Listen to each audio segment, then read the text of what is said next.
เราเนาะเจ้าก็ได้ไปเห็นอยู่บ่บ่ได้ไปบ่กล้าไปบ่กล้าไปเห็นอยู่บ่สร้างพุทธเห็นอยู่ตอนตำรวจเพิ่นมาคุมตัวไปก็เห็นบ่มือเพิ่นก็มือว่ามือเพิ่นเสียนะทางพุทธกับมาในเฮือนเนี่ยเพิ่นมาเฮือนเจ้านี้แม่นเพิ่นมายืมรถกลมๆก็มายืมรถไปหาเบิ่งเมียเพิ่นบ่เห็น2มื้อแล้วเพิ่นว่านะแม่น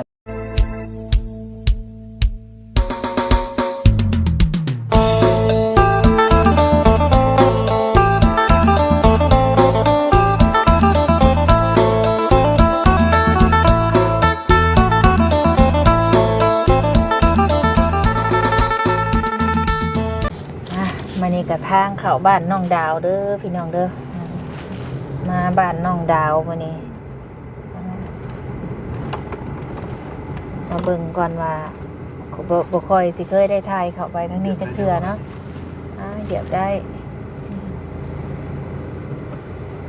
กะสบายดีเด้อสบายดีพี่น้อง FC เบิร์สุขุสุคนเนาะพอกันคือเก่าคือเดิมกับซ่องสาวบุญมาบ้านเฮาพ่อกันมื้อนี้พี่น้องเลยทางสบุญกับมาหาน้องดาวเนาะมีทางผู้ใหญ่หรือทางเมหักของน้องดาวเนาะให้เป็นสะพานบุญให้มื้อนี้มาหาทางน้องดาวพี่น้องเลยน้องดาวนี่ถือว่าโชคดีเลยที่ว่ามีทางผู้ใหญ่เพิ่นนั่นคอยดูแลคอยซัพพอร์ตคอยเบิ่งแย่งคอยเทคแคร์เนาะเอาได้บ่เฮ้ยบ่โลมบ่เอานี่ป้าเต้นี่เด็กเฮือนน้องดาวพี่น้องเอ้ยวันนี้อะไรอยู่เฮือนวะเฮือนของน้องดาวเพื่อนไว้แล้วพี่น้องไอ้น้องดาวนี่ถือว่าป้าถือว่าโคตรโชคดีเลยพี่น้องไอ้วังเดือน6นี่ก็ซื้อรถไถให้เรามาเมื่อนี้พี่น้อง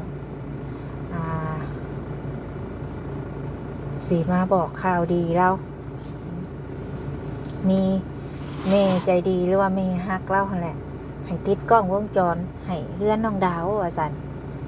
ก็เลยสิมาบอกข่าวดีแล้วก่อนเพราะว่าทั้งห้านเขา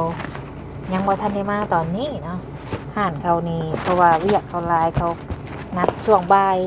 ทางสบุญก็เลยมาก่อนพี่น้องแต่บ่ฮู้ว่าจะว่าน้องดาวออกไปหน้าแล้วบ่เฮาก็บอกเพิ่นอยู่ได้ว่าเฮาสิมาหาเด้อพี่น้องเอ้ยมาฮอดหนองสะอันนี้ก็กว้างควงอะไรอะแล้วอันนี้ข้างเฮือนน้องดาวมาเดี๋ยวเบิ่งเฮือนน้องดาวนี่ป้าพี่น้องเอ้ยเบิ่งนี่เฮือนซานเราผู้ใหญ่เฮ็ดให้เด้อโดดๆมาเทื่อนึงพี่น้องเดือนละเทื่อมาเฮือนน้องดาวนี่ป้าเราลกหญ้าออกมาบ่หรือว่าได้อันนี้โอ้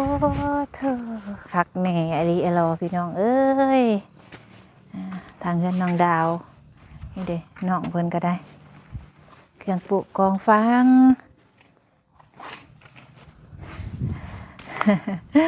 เฮ็ดหยังเอาสบายดีป้าเด้อต้นหมากอันถั่วแห้หรือหมากกระเตียบโหรถไทยเปียกใช้อันเมียนะจ๊ะมือเฮือนแล้วเอ้าอันนี้ซื้อมาฝากมีกระปุ่นกับซีนหมูด้วยล่ะเด้อแม่เพิ่นให้ซื้อมาฝากมียังเกี่ยวหญ้ามาได้ไสนี่หญ้าเกี่ยวนั่นโอ้มันเกิดหญ้าเมียเมื่อเฮือนแล้วเอ้าคือให้เมื่อมันเมื่อแต่เช้าเมื่อแต่เช้าพุ่นผิดกันไปจักดอกอันนี้เมื่อเฮือนพุ่นเบิกซองเฮือนน้องดาวอันนี้นะพักกันนอนอยู่นี่ปะนอนอยู่ไหนไผนอนอยู่นี่จ้ะมันเพื่อกับทั้งแม่เฒ่าออกมาโอ้บัดเพิ่นมาเพิ่นก็มานอนน้ำโอ้ถ้าได้ลูกได้เมียในเฮือนซ่านก็สะอาดได้นอนน้องดาวเนาะนี่แหละเป็นจังได๋รถไถใช่ปกติบ่ได้เป็นหยังรถใหม่เนาะมีตัวนั้นแล้วมันบ่ผิดมันบ่ปกติเนาะขับเป็นแล้วบ่คือบ่เฮียนครับล่ะบ่ได้เฮียนบ่มีผู้สอนให้มีผู้สอนโอ้ยจับไปแล้ว แต่รถไถนี่ได้นะ โดยได้รถไถ ไถให้ไถหน้าเนาะ โดย รถไฟฟ้าไฟสาน เป็นของแม่เฒ่า ทำไมเท่านะฟ้ามินี่ แม่น เออ พออยู่เพื่อนเพิ่นบ่มีผู้อยู่ เออ เพิ่นไปอยู่นา เพื่อนอยู่นะเพื่อนใกล้กันบ่กับเพื่อนไม่เท่า คือไกลเติบพุ่นอยู่ โอ้ บ้าน เพื่อนไม่เท่าทั้งพุ่น แม่น เออ อยู่บ้านใหญ่ มาเลาะเบิ่งดูละดาวเบิ่งมาแต่เก่าก็บ่ได้เลาะได้มาก็แต่ข้าวมุงเฮือนมุงซาน นี่เจ้าซื้อมาใส่ไหมบ่ ซื้อใส่ตั้งแต่ ตะกี้พุ่น แม่นชื่อใส่ตำบิดหมูตอนนี้ โอ้คักอะดีเนาะ โดย เอ้ยนางดาวนี่คักแล้อันนี้ผู้หัวชิงขอกชิงไข่เจ้าบ่ทางอันนี้ แม่น ทางรถละเอ้ยคักแล้ว ฝนเศร้าละทางฝ มัน ตก มันแดดมันแห้งก่อนเนาะ แม่น โอ้ผู้เราทำความสะอาดเด้อผู้เราบ่ได้หกเด้อเฮือนเราก็ได้ โดยเพราะ ยึด ช่วงนั้นบัดกล้าดำนาบัดบ่ได้ทาง อันนี้ตัดน้องรถอันนี้ ว่าสิตัดอยู่ยังบ่ได้ตัด มันเป็นต้นน้ำนี่น้ำ แม่ มากระทันนี่ป้าผู้มึงดูเฮือนน้องดาวนี่เอาเฮือนไผดังนี่ เฮือนน้องสละเฮือนถอยทอง โอ้น้องไสลาก็อยู่เฮือนบ่ แม่นเพิ่นอยู่ในเฮือนนั่นน่ะ เอออันนั้นถวยทองอันนี้ไสลา แม่น โอ้ต้นมะฮุ่งมะเฮือยคักอะลีอันนี้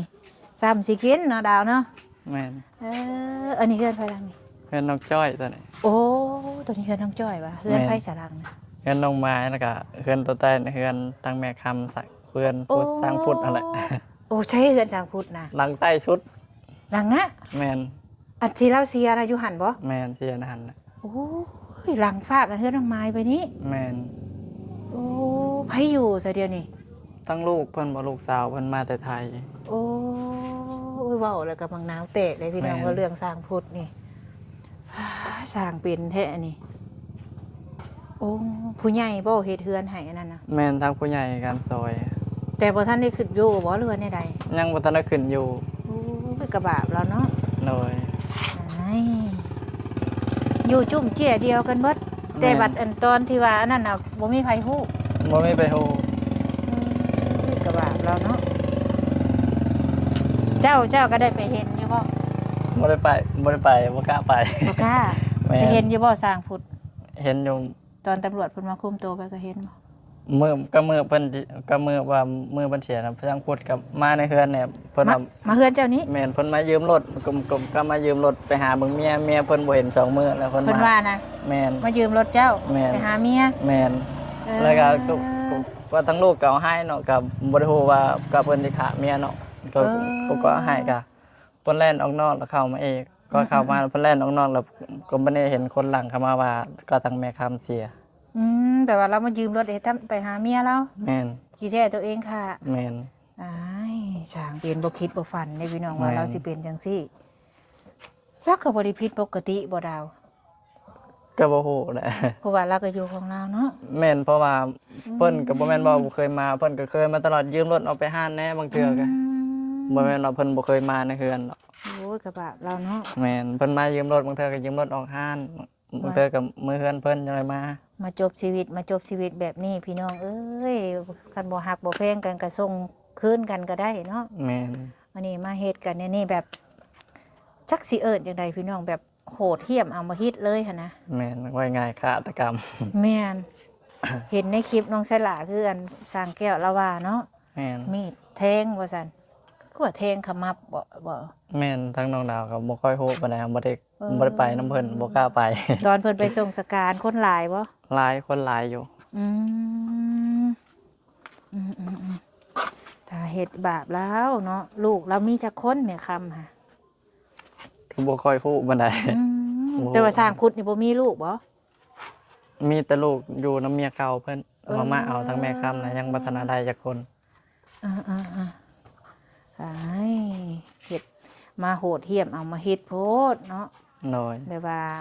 เราก็อยู่กับลูกกับเต้ามาบัดมาจบแบบนี้พี่น้องแต่เฮ็ดอิบาปแล้วเนาะเราก็คนนั้น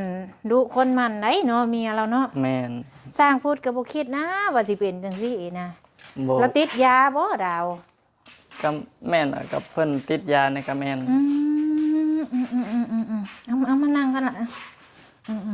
เพิ่นติดยาหั่นแหละเนาะ น้อย โอ้ย ยจะสร้างเป็นพี่น้องเอ้ยสิเด็กคนเฮาเห็นกันกับว่าเห็นแต่หน้าบ่ฮู้ใจคือว่าอันนี้เนาะ แม่น คนเฮาฮู้หน้าบ่ฮู้ใจสิเด็กพี่น้องเอ้ยเพิ่นว่าคันว่าอีหยังก็คันว่าบ่ฮักบ่แพงกันก็ควรสิส่งคืนพ่อแม่ลูกเต้าเพิ่นเนาะบ่ควรสิมาเฮ็ดจังซี่นะชีวิตของคนมันก็มีค่าคันว่าตายก็แบบตายเจ็บตายปวดตายเจ็บตายโศกพยาธิไข้แน่เฮ้ยเนาะ แม่น อันนี้ทรมานจำได้เพื่อใจสิขาดเจ็บทรมานคิดไปบ่คิดบ่ถึงหรอกว่าเราสิโหดเหี้ยมขนาดนี้คนก็คือว่าหนาบ่ได้ว่าเป็นโหดเหี้ยมเนาะ แม่นยันเพิ่นแบบติดยานะยันเป็นติดยาแห้ง แบบเวลามันบ่มีแต่มันร้อนเด้บัดนี้เนาะ แม่น เอาไปเอามาเมียอยู่ผู้เดียวก็ว่า2 3คนได้แม่บุญเคยเห็นได้คนนั้นนี่นะ แม่น สร้างเป็นเนาะเห็นเคยเห็นแต่ในข่าวบัดนี้ผัดมาอยู่ใกล้ๆนี่ เห็นตัวจริง แม่นได้เพียนตัวจริงแบบว่าบ่อยากสิคิดบ่อยากคิดใส่สภาพตอนที่ว่าเราลงมือนะเนาะ แม่น เราไปเฮ็ดได้จังไดหันนะ ก็บ่ฮู้กันตัวนี้เพิ่นก็เฮ็ดได้ลงกันเลย เพื่อสิทรมานเราแฮงอะดีเด้มื้อที่เราเสียนี่คือมื้อที่ว่าเฮาลงใส่บาตรบ่แม่นบ่มื้อเข้าพรรษานี่ น่าจะมือลงใส่บาทครับ เฮ็ดบาปเราแล้วก็บ่ได้ออกมาเล่นพี่บ่ก่อนมื้อแล้วสิเสีย บ่ได้ออกมาบางหันกับเพิ่นมาอยู่เพิ่นก็เคยเคยเล่าอยู่ไม่ได้ว่าสร้างพุทธให้เพิ่นทำลายตีเพิ่นหั่นนะ ลาไปไล่งัวในลูกงัวขอสวนอัดประตูไว้ก่อนเพิ่นเคยเล่าให้เจ้าฟังอยู่ แม่นเคยเล่าอยู่กับเพิ่นมีแต่อดแหละอดละอด อดอยากเป็นเพื่อนเป็นซ่าน แม่นอดนั่นเป็นเงินเป็นซานเพิ่นน่ะมีแต่อด เพื่อนหลังนี่ผู้ใหญ่สร้างให้เพิ่นได้ซื้อดินให้เพิ่นสิบ่ แม่น บัดโตที่เฮาทางออกอันเด้ ทางออกน่าจะเป็นของลูกเพิ่นบ่ ของลูกสังพุทธบ่ ของลูกทั้งของลูกแม่คำนั่นแหละ แม่ค้ำนี่เป็นคนบ้านไหน บ้านพ้นสว่างนั่น โอ้บ้านเดียวกันเลย แม่นเพิ่นอยู่บ้านใหญ่ สร้างพุทธนี่คนบ้านใดจ้ะ คนช่างพุทธนี่คนอยู่บ้านน้อยพ้นสว่างมาเดียวกันแล้วเพิ่นเอิ้นบ้านน้อยกับบ้านใหญ่นะ อ้ายสร้างเป็นเนาะคนบ้านเดียวเมืองเดียวเห็นกันมาบัดมาเป็นจังซี่พี่น้องเอ้ยสิแหละคือเพิ่นเว้าแหละคนเฮาฮู้หน้าแต่บ่ฮู้ใจเพิ่นอันนี้แล้วอย่าเชื่อใจทางอย่าวางใจคนเด้อดาวเอ้ย น้อย อยู่เฮือนอยู่ซ่านคนมาเอิ้นกลางค่ำกลางคืนอย่าไปลงได้คนเฮาเสมอสิแหล้วนี่แม้แต่เมียตัวเองก็ยังข่านอนนำทุกมื้อ แม่น สร้างเป็นเนาะเอ้าเฮ็ดจังไดพี่น้องถือว่าเราก็เบิดเวรเบิดกรรมแล้วเนาะ แม่น เพิ่นก็อาจสิอายุเพิ่นก็สิถือมาซ้ำนี่แหละเฮาก็เฮ็ดจังไดคนเฮาก็มีเกิดแก่เจ็บเป็นแต่ว่าลาวนี่มันแบบทรมานกว่าหมู่นะแบบทนความเจ็บความปวดบ่ได้ก็ใจขาดคนเฮาเนาะ แม่น ลูกเพิ่นอยู่หันเดี๋ยวนี้เด้ แม่นลูกเพิ่นมาแต่ไทยนะ เออ เพิ่นมาเบิ่งลูกแม่คำผู้น้อยเนี่ยลูกผู้ชายอะลูกชายหลาเพิ่น ลูกชายหลาเรากับผัวเก่าบ่ แม่น โอ้ก็เลยอยู่นี้บัดนี้ แม่น โอ้ยเฮ็ดบาปแล้วเนาะ ถ้าเพิ่นไปไทยก็บ่มีผู้เบิ่งน้อง จักปีลูกน้อยแล้ว ก็บ่ฮู้คือกัน สู ก็ ง ใหญ่ เพีย เติ ง บ นี่บ่หรือว่าเพียงบ่จำนี่บ่ฮอดบ่10 ปี ประมาณ10 ปีนี่แหละ ก็บาปก็บ่เนาะ น้อย คันว่ามาหักเราบ่ได้มานอนนำแม่บ่มื้อน่ะ น่าจะก็เพิ่นได้ยินเขาว่าก็เพิ่นอยู่ดงกับอ้ายผู้หนึง อืม อยู่ดงแล้วทั้งแม่มาใส่บาตรนะนั่นเพิ่นอยู่ถ่ายอยู่ดง โอ้ยก็บาปเนาะคันว่ามานำแม่มื้อนั้นจักสิเป็นจังใดเนาะบ่อยากคิดสภาพเด้ดาวเอ้ย เอ้าจังใดกะพี่น้องเอ้ยมื้อนี้กะทางแม่บุญมามื้อนี้ก็ว่าทางแม่เพิ่นให้เอากล้องมาติดเฮือนให้เจ้าว่าซั่น แม่น เอามาติดให้เลยสั่งมาแล้วโอ้ข่าวดีเด้น้องดาวมื้อนี้เพิ่นได้ตาลายแล้วมื้อนี้ น้อย สิเอากล้องมาติดใส่เพิ่นว่า น้อย แม่บุญสั่งแล้วเพิ่นสิมาตามหลังมาติดใส่เลยเพิ่นว่า4ด้านว่าซั่น ม่น แต่ว่าไฟเฮือนน้องดาวนี่ หม่องนี่ก็มีปักบ่ดาว มีในนี่ โอ้แต่บ่ฮู้ว่าสิติดหม่องใดเนาะเพิ่นต้องติดมุมสิเนาะ4มุมเนาะ แม่นติด ทางพุ่นเด้มีปักเบิดบ่ทางหลังทางหยัง ตั้งหลัง อันย่างไปเบิ่งป่ะเจ้านายเขาเจ้าสิมาเด้ โดย มีบ่อันย่างซองเบิ่งโอ้เรือนสะอาดเด้คนนี่คันมีลูกมีเมียนี่ โด เนาะ ยจังหวัดเตียงนี่มีแต่ในนี่ซื่อ มีแต่ในนี่อยู่ในคุณบ่มีบ่ บ่มีอยู่ห้องน้ อันนี้ห้องน้ำ ำแม่น โอ้ตรงนิ่งซ้ายออกนี้เนาะ แม่น มัน แล้วจังหวัดมุมนั้นน่ะแม่นเอาเข้าห้องนอนเพ โอ้ ราะว่ามี มุ ปาม นั่นนี่ค่ะห้องนอนได้เนาะ แม่น ห้องนอนมี3ห้องบ่ แม่น3ห้อง ใช้เจ้านอนห้องไหน ห้องกลาง ห้องนี้ไผจ้ะ บ่มี ห้องพุ่นก็บ่มี บ่มีห้องนั้นมีแต่เครื่อง สะอาดเนาะมีลูกมีเมีย น้อย แต่ตัวนี้กับคันเพิ่นโตออกมานี้เนาะสมมุติมุมนี้เนาะ น้อย พระเจ้าก็โตมานี่ก็ได้ก็สิบ่ยาว แม่น ทางหน้าเด้ห้องนั้นมีบ่ปลั๊กไฟ มีเกลือนปลั๊กไฟห้องนั้น อ๋อตัวนี้ก็มีเนาะถือว่าสิอาจสิบ่ได้ต่อไกลดอกซั่น แม่น โอ้พบไผสารแฮนี่ สานเอง เจ้าสาร แม่น โตโอ้ สารคายวะนี่ สานไส้เอง โอ้เก่งแน่ดาวอันนี้ น้อย เฮ็ดยังเป็นแน่นี่ ก็ น บ่ อกจาก เป็น เฮนี่ เปิดจานพวกย่างไก่หยังก็พอได้ กระสมไก่ยังไง แม่น ได้ ย่างไก่ได้ โอ้เก่ง อัน เก่ นี้ ง ก็เขาสั่งให้สารอยู่แต่บ่มีเว กระ ลา สมไก่นะ แม่น ข้าวสารได้เจ้าขายอันเท่าได บางทีกับสมุนไม้ครับว่าไม้เขาก็อันละแสน สมุนไม้ครับ จักเองบ่เจ้าจักเองบ่ แม่นจักเอง โอ้เบิ่งจักว่ารถเข้ามาแล้วเพิ่นสิมาติดเบิ่งดูกะหม่องได้เจ้าว่ะจะคิดไว้อันนี้ กะบ่ถึกไม่ได้เพิ่นกะให้มันเห็นรอบเพื่อน ให้แบบว่าให้มันเห็นให้มันหมุนกล้องให้มันหมุนเนาะ แม่นให้มันหมุนเห็นรอบมันเลย ให้สร้างเขาเจ้าเบิ่งให้เนาะ โดย ดีใจบ่ดาว โดยดีใจ เจ้าโชคดีได้ มีแม่ฮัก โอ้ย ที่ว่าคอยเบิ่งแยง ก็บางอันก็ทั้งลูกปลูกมะม่วงบ่ก็บ่ได้กินจักมาเขาหลักเอาจนหมด แม่นวะ แม่น ใช้รถมันเป็นหยังคือว่าติดบ่ได้ จักโบมันมาแต่นามันนั่นน่ะลงน้ำเอาติด น้ำเลิก ได้ บ่ ก็เลิกเติบได้ โอ้บัดนี้อย่าขี่ไปเด้อบัดนี้เด้อ แม่น เพราะว่ารถนี่แม่บุญคือกันได้คันฝนตกน้ำมากเลยเราบ่ไปหน้าได้ง่าย มันนั่นว่าฝนตกแห้งเลยสิมาแต่นาน่ะ คันเจ้ามาแต่หน้าเจ้ามาได้ แต่เจ้าต้องดับเครื่องเลยเจ้าเอาแนวมาอุดหูมันนี่แต่เจ้าโย่เลยบัดนี้ โดย คันเจ้าติดมาแหละเวลารถเจ้าดับแล้วมันสิติดบ่ได้บัดนี้ แม่น เพราะว่าอีหยังมันเปียกเด้คันว่าเจ้าอุดหูมันนี่ เอาเปลี่ยนมาเทียนกับเปลี่ยนแล้วก็ติดบ่ได้ พุ่นหลายพวกอันนั้นมันแห้งพุ่นหลายๆนี่เจ้าต้องอุดหูมันนี่เจ้าโย่ได้บ่แม่นท่วมจักพุ่นว่ามื้อนะ ท่วมจาก จื้อไว้เด้อบัดนี้ โดย เพราะว่าเงินคำมันหายากได้ โดย นี่เฮาก็บ่ฮู้ว่าผู้ใหญ่เพิ่นสิช่วยเฮาฮอดไสเฮาก็ได้ โดย สิแล้วเป็นมาแล้วก็บ่มีรถขี่บัด แม่น รถไทยคือกันคันกะมันเลิกแหละบ่ต้องเอาไป โดย เฮาต้องรักษาไว้เด้นี่คันให้เฮาซื้อเองนี่เฮาบ่มีปัญญาเด้ แม่นหาเองก็จักปีได้ชาติใด แตกซาดใดบ่ แม่น โลดว่าบ่มีปัญญาเฮ็ด แม่น บ่มีปัญญาสร้างเพิ่นเฮ็ดให้เฮาไว้ได้เฮารักษาไว้ดี โดย ๆคือสิแลนี่รถรางโอ้ยน้ำลายเนาะย่างไปก่อนเฮาบ่ต้องขี่มัน โดย โอ้ยเมียเจ้าก็บ่มาเฮือนเนาะไปนี่ไม่ไปนำเอา แล้วจะเพิ่นบ่ออกมาเนาะ บ่มาอย่าแล้ว โดย เราเป็นคนขี้อายเนาะ แม่นเพิ่นจะ ป้า หาย เบิ่งในหัวสิงไข่นี่ขยายน้ำเด้อดาว ขยายแล้ว เออ ขากไม่แห้งหลาย โอ้มันแดดแล้วค่อยเสียมถากนี่ง่ายอยู่ดอกหญ้านี่ แม่น นี่ดิเพิ่นไปเกาะเอาหญ้านี่สิไว้ไปเฮ็ดหยังไปมุงเถียงบ่ เอาไว้เฮ็ดตูบ ป้านี่ดิตำมะฮุ่งมะเขือคนโอ้ย น่าจะหกในครั้งนั้นต้นเสียหญ้า เพราะว่าเฮาก็บ่ค่อยได้อยู่เฮือนเนาะ แม่น โอ้ทางน้องดาวเพิ่นทุกสิ่งทุกอย่างในเฮือนในซานมีแต่แม่เราซื้อให้เนาะถือว่าโชคดีแล้วเจ้า แม่น รักษาความดีไว้เด้อ โดย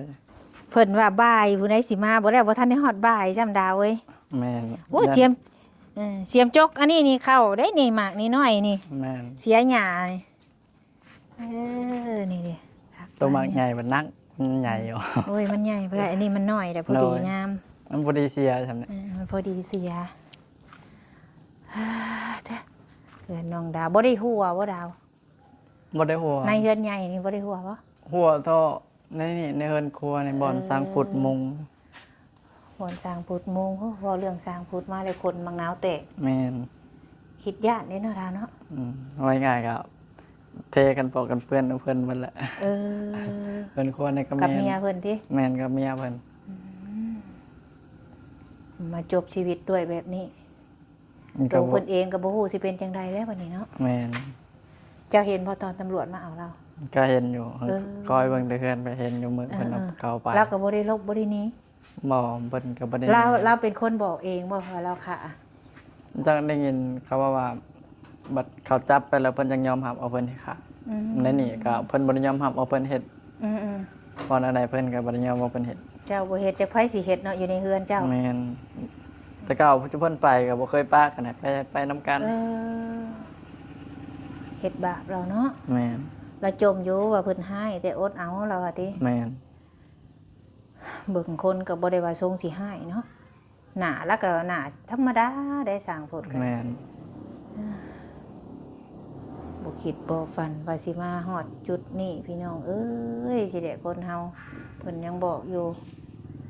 อ่า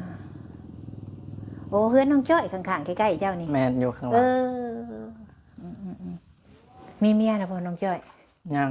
เออ ยังบ่ ไป ได้ อยู่ มี กับไผซะ อยู่ผู้เดียวเพิ่น อืมเจ้าก็ใครอยู่เจ้าก็ยังมีลูกมีเมียเนาะ โดย อืมนี่ได้แหละเป็นครอบเป็นครัวก็แนวใดมันดีเฮ็ดเอาเด้อ โดย แนวใดบ่ดีอย่าไปเฮ็ดมันแนวใดสังคมเขาบ่ยอมรับ โดย สิ่งใดที่ว่าเพิ่นเฮ็ดให้แนวใดมันดีมันงามแล้วเฮ็ดเอา โด ผู้ ย ใหญ่เพิ่นช่วยมาแหละเพิ่นแนวเฮาเฮ็ดแนวบ่ดีเพิ่นก็เสียใจเด้ แม่น คันเพิ่นบ่ฮักบ่แพงเพิ่นก็บ่เฮ็ดให้เด้คือแนวนี้แหละนี่เพิ่นฮักเด้นี่ แม่น คนเฮาคันว่าเฮาเฮ็ดสั่นสิเพิ่นเฮาก็ได้ซ้ำนี้แหละเพิ่นก็บ่เบิ่งบ่แย่งเฮา แม่น เฮ็ดเอาเฮาก็ใหญ่เด้เฮาก็บ่ได้น้อยอืมเสียงปากไว้จ้ะ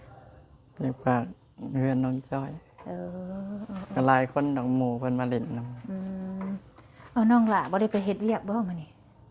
จากบางมื้อเพิ่นไปเฮ็ดเวียกบ่ฮู้มื้อนี้เพิ่นบ่ได้ พวก ไป กายมาเฮือนคือว่าบ่เห็นคนจักคนบ่แม่นพากันเพิ่นมากันอยู่พี่เบิดบ่ เพิ่นน่าจะอยู่บ่เหมือนเมื่อวานนี้เพิ่นก็ไปเฮ็ดเวียก อันนี้น้องสายหลาน่ะโอ้สีคล้ายๆกันที่กับเฮือนเจ้านี่ น้องฉลาบ่ แจ้งกว่าบ่ แม่น้องน้องฉลามันเป็นสีทะเล น้องแก้วออกสีหยัง สีเทา ออกสีเทาเข้มๆ แม่ เนาะเอาซะพี่น้องเดี๋ยวคลิปนี้เดี๋ยวสิจบก่อนเนาะถ้าต่อกันในคลิปหน้าพุ่นแหละให้เพิ่นมาฮอดก่อนให้เพิ่นตอนกล้องวงจรให้ทั้งน้องดาวสิได้มีหยังก็สิได้เบิ่งสำบายบาดนี้ แม่น เนาะเพิ่นว่าคักได้เพิ่นว่าก็บ่เคยดอกมีบุญก็บ่มีคือกัน โดย เดี๋ยวโอเค เดี๋ยวต่อกันในคลิปหน้าสบายดีนะ โด โด ย ยสบายดีพี่น้องเอ้ยเนาะเดี๋ยวคลิปนี้ก็มาหาทั้งน้องดาววันนี้ก็ได้นี่แหละเฮือนซ่านน้องดาวก็โอ้ดังบักใหญ่บักเตได้พี่น้องตอนนี้ทั้งลูกชายยังออกไปรัดเอาอยู่เดี๋ยวคลิปนี้จบก่อนพี่น้องเนาะขอบคุณทางผู้ใหญ่ที่ไว้วางใจให้เป็นสะพานบุญให้ขอบคุณในหลายๆเด้อคลิปนี้ไปก่อนพี่น้องต่อในคลิปหน้าสบายดี